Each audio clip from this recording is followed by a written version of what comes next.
So we'll talk about, in simple terms, corruption. As to what corrupts a society, there are many verses that guide us in that direction. Things that lead to corruption, whether small or big, a society small or large. And then of course, well, Quran talks about, and you see these ayat, la tufsidu, many of them, especially next to things that are about economy. And what provides the platform for fasad and corruption? How can an individual or a society get dragged into corruption? These are some of the questions that usually come about as we speak regarding fasad and tughyan and taghut. I will mention 6 points, inshallah, in the next 15-20 minutes that I have in my possession. First and foremost, the discussion on hand is the rebellion in front of Allah.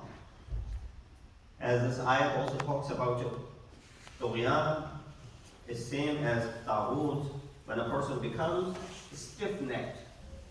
Gardan kuluf Farsi mein kehte hain. Iski gardan sakht ho jaye, stiff-necked. Quran says in Surah Fajr, these ayat which I recited, الَّذِينَ طَغَوْا فِي الْبِلَادِ فَأَكْثَرُوا فِيهَا الْفَسَادَ. First step was they rebelled against Allah. Then it led to the corruption on the land. So first was the rebellion, then came the corruption. And then you also read in Surah Alaq, just to back up this point, that tughyan comes first, then comes fasad. If you're looking for fasad and corruption somewhere, before it, behind it, in the background, which led up to this fasad, is tughyan, is rebellion somewhere. It says, إِنَّ الْإِنسَانَ لَيَطْغَى أَرْرَهَا اسْتَغْنَى. In these 2 ayat of Surah Alaq as well, it says, indeed man becomes rebellious when he considers himself without need. You start thinking that you are self-sufficient and you're not in need of anything or anyone. Right away, this istighna of the self leads to what? Leads to rebellion and fasad.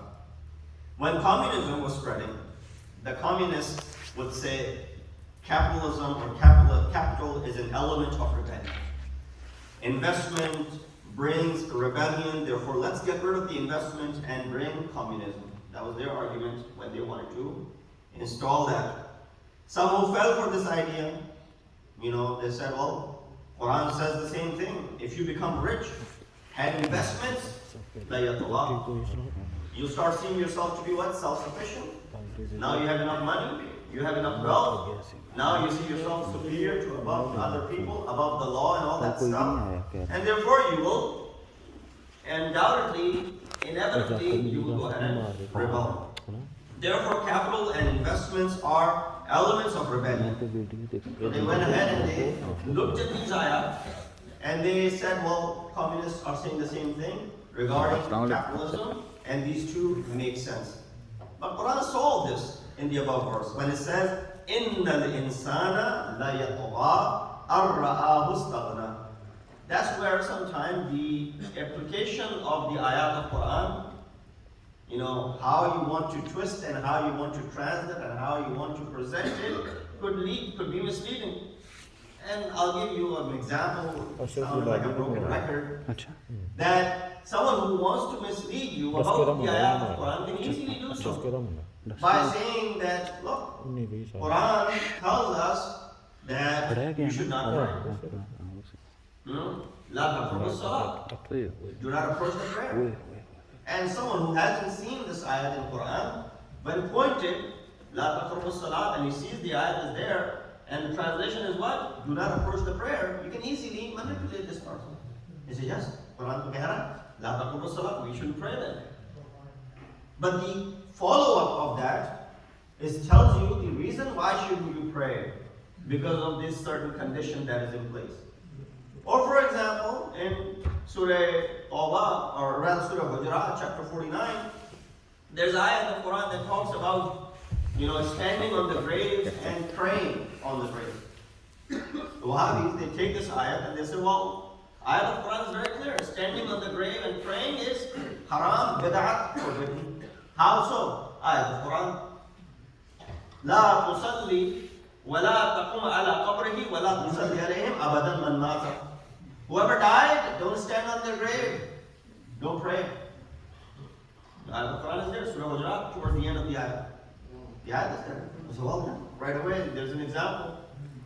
Well, we don't follow up as to what is the reason behind it. Why is it that this ayat is addressing this situation? The explanation is there right after. إِنَّهُمْ كَفَرُوا. Don't stand on the grave of someone who has done kufr. There's no reason to stand on the cover of the one who has done kufr. But on the opposite, if someone is mu'min, there's nothing wrong with standing on the cover.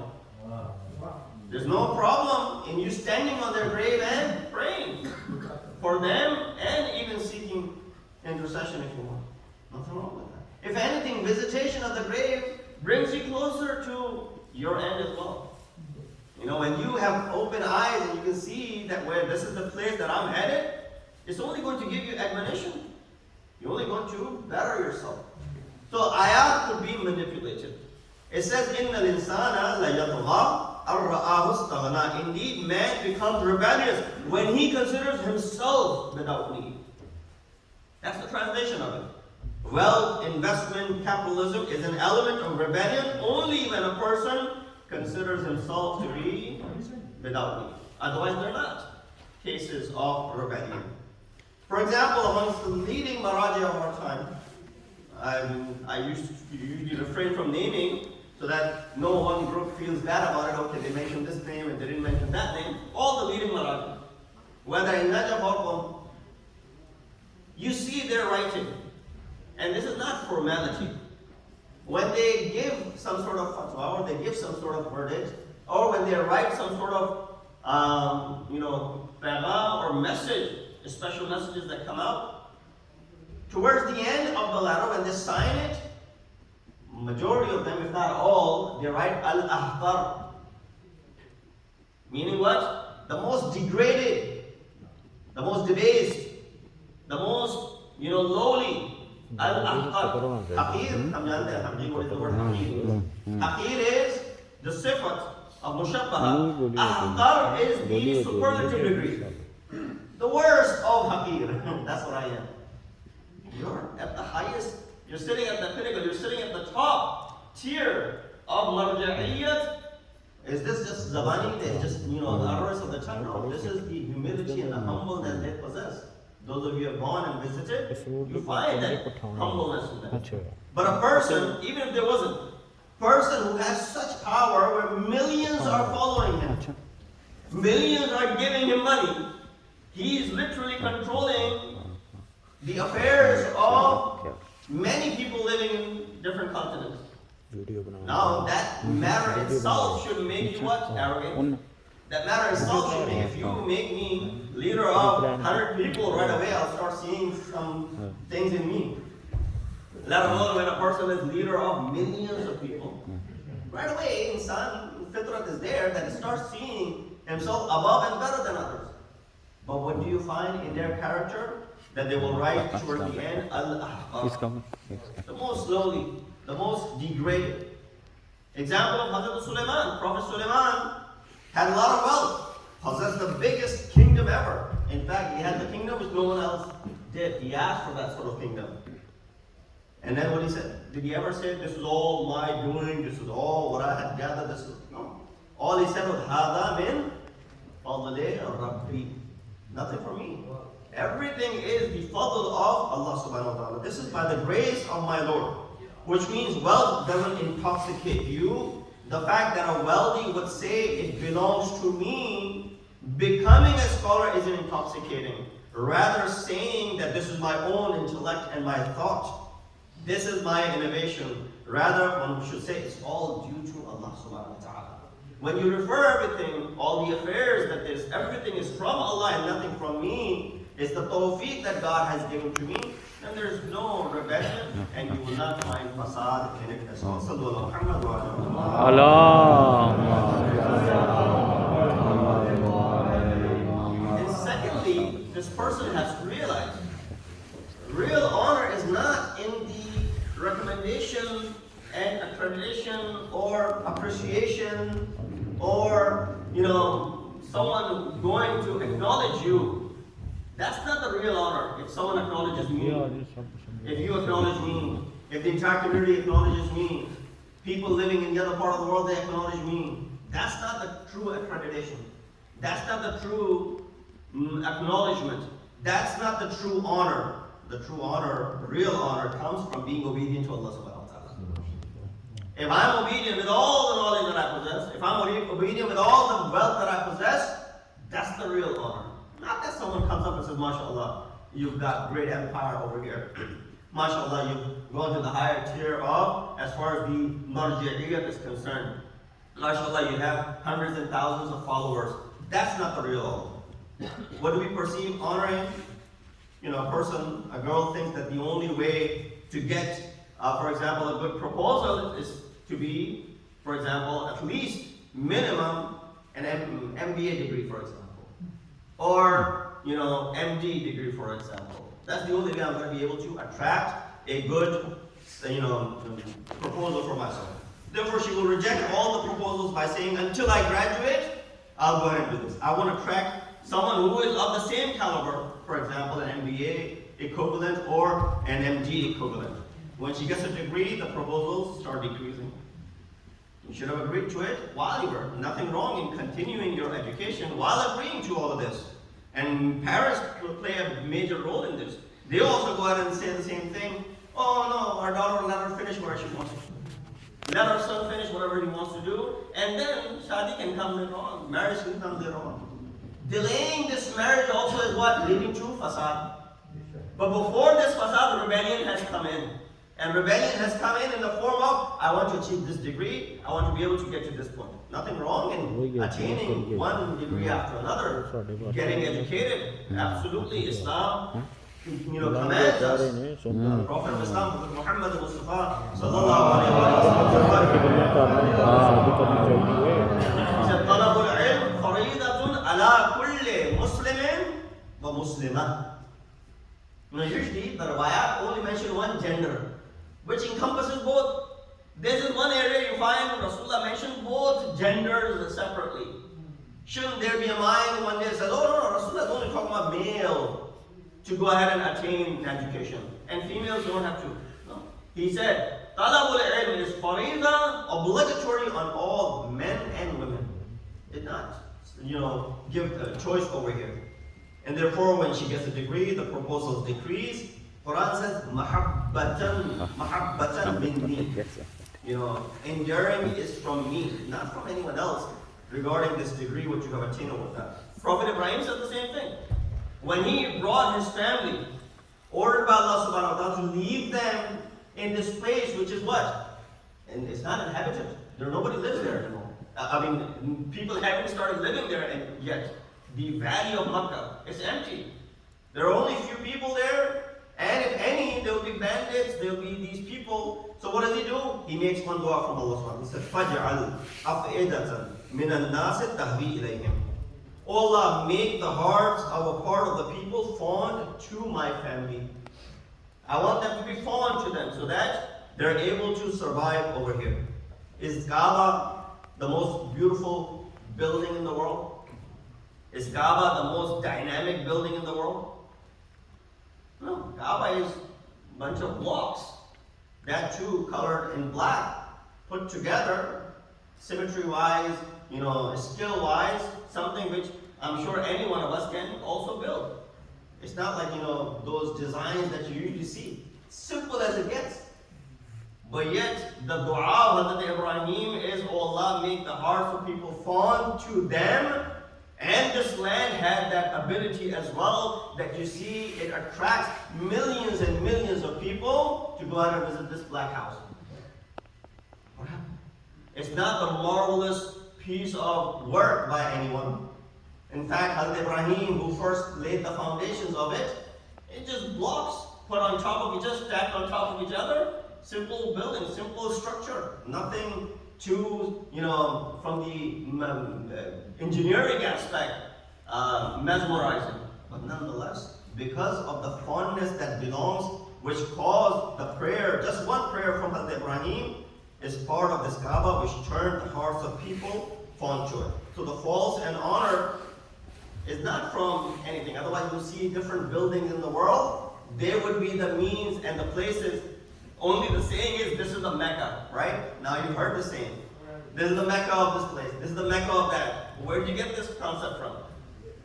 The concept is that something which is really given an honor from Allah subhanahu wa ta'ala, that's honorable. So the false honor is also an element of corruption. So if someone else is honoring me, that is not the true honor. But if Allah subhanahu wa ta'ala is honoring me, that is the true honor. Sallallahu Muhammad wa alihi wa sallam. Allah. I'll get to point number 6, and I'll skip 3, 4, and 5, as it is related to the previous point. Make marriages easy. The corruption will decrease. One of the elements of corruption is also because we've made our weddings and marriages difficult. You know, the process from the beginning till the end is just made so difficult that you have to think 100 times before you can go ahead and, make any reservations. Let's make the process of marriage easier for young people, so that they get married early and there's lesser and lesser corruption. Yeah, it's a self, and it's at a smaller level of corruption that we're looking at. By getting married early, it might not be affecting the world corruption. It may not stop the world corruption at large, but at least you start small. You start from your own house. When it starts from the house, a parent told me that I have told my kids, my male kids, that when they can afford it, I will get them married. I said, but you can afford their marriage right now. Why are you telling them that they should be able to afford their marriage and you won't support until they're able to go ahead and do this themselves? Don't set standards that people feel compelled to duplicate for their own weddings and then put themselves in unnecessary debts. Sometimes the preparations begin 6 months in advance by booking a hall, by inviting the guests, by investing on stationery, by doing all of the things that usually I'm sure a parent has gone through all of these things. Some of these things are driven through the society because society does it, so we have to do it as well. It has to be done in a nice place. It has to be, the cards have to be mailed out, for example. There has to be at least 50 dishes at the wedding. There has to be at least this many, members attending. There has to be, all of these are different standards that we have set for ourselves. Let's not demand too much or expect too much from the spouses' families, from each other. Some folks said, we didn't ask for anything, but then they will continue to taunt the girl for not bringing anything. We didn't ask anything. We just asked them to just, give us your daughter and that's it. And then the rest of the life, the daughter will be taunted. What have your parents given to us? You didn't bring anything with you. Well, you didn't ask for anything. In fact, they wanted to go out of their way and give, but you said, no, decline the word. If you want a son-in-law, then look for righteousness. According to Quran, Surah Nur, ayat number 32, وَأَنْكِحُ الْأَيَامَ مِنْكُمْ وَالصَّالِحِينَ مِنْ عِبَادِكُمْ. Yeah, the Quran is very clear. Marry those among you who are single, or the virtuous ones among yourself. I think virtuous one is not the first criteria. When you ask what is the first top priority, good family. Well, of course, we're not going to give you into bad family. And nobody calls themselves to be a bad khandan or bad family. Everybody's a good khandan, everybody's a good family. No. In Urdu, you usually say, they should be educated, they should be well educated, they should be good family. Yes, of course, these are the things that are understood. It's kind of like when we talk about our mustahabbat. We say, well, salat, the obligatory salat is already understood. Imam, when he's speaking about something extraordinary, when he's talking about shafa'at, the understanding is that you're already doing the wajibat. Wajibat are already understood. Only after that we're talking about the concept of shafa'at and intercession. You say, no, there's no mention of that. Even if we have done nothing, the shafa'at of Imam will be shamil. Inshallah, that is the case. But here's the same thing.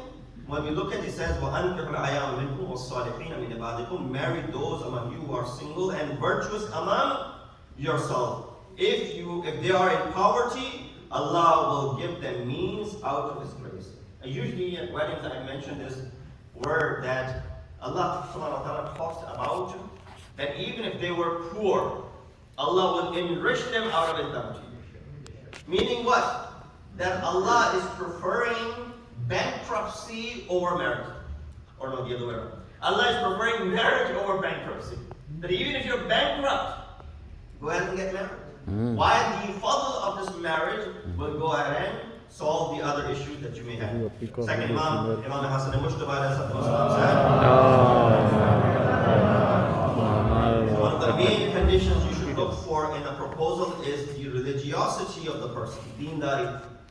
Usually that is the last thing we check. Musliman and Shia, so that's all we need to know as long as they're Muslim and they're Shia. Because if your son-in-law is religious, then there are two things. He either loves your daughter or he does not love your daughter. After a while, this love might dissipate. In the beginning, it's, high, but maybe it'll go away. So either he loves her or he doesn't love her. But if he loves her, of course, the life will be sweet.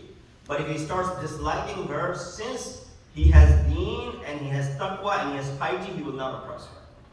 Many of the cases that we see, unfortunately, in the society and the community these days, that I'm also personally facing, from the get-go, there's what? There's domestic violence. And if there's not domestic physical violence, then there's what? Verbal violence. Mental abuse, verbally abusing. So much going on. Why? This is also because of the tughyan, and as I mentioned, literally that fasad comes after the tughyan or some sort of rebellion has taken place. So therefore, ease in marriage will also prevent communal corruption. I mentioned three things in front of you.